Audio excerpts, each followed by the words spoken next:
Singapore's retirement system was built on a bold promise that compulsory savings in the Central Provident Fund (CPF), combined with widespread home ownership, would provide security in old age. For decades, this model seemed to work, supported by strong economic growth and rising property values. However, today's data reveals a persistent structural gap.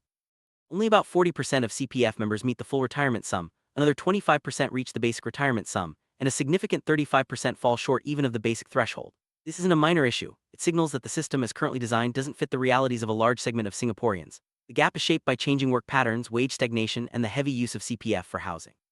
As we explore the roots of this gap, we'll see how it affects not just individuals but families and society as a whole.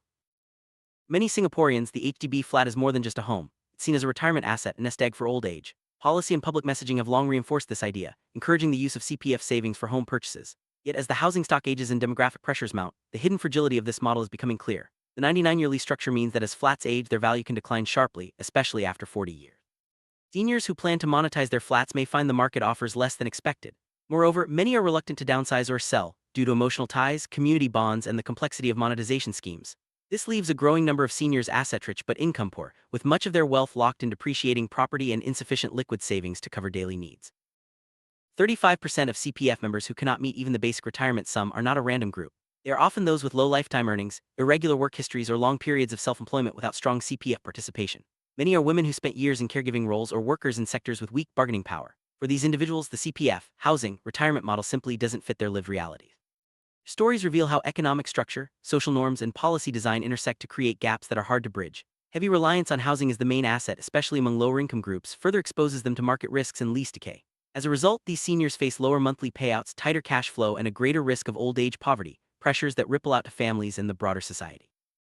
Even when financial logic suggests that seniors should downsize or unlock equity from their homes, many choose to stay put. This is not just stubbornness but a reflection of deep psychological and social factors. Loss aversion makes the idea of leaving a familiar home painful, while status quo bias encourages inaction. The home is more than an asset, it's a source of identity, community, and daily routine.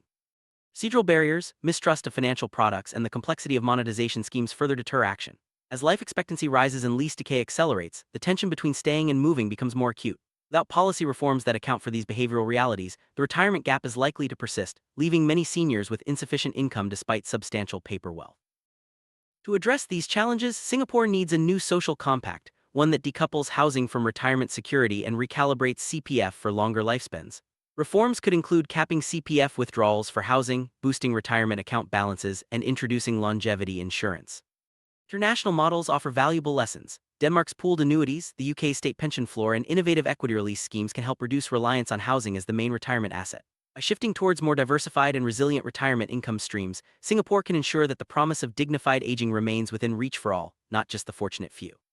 The time to act is now, before the retirement cliff becomes a reality for a growing share of the population.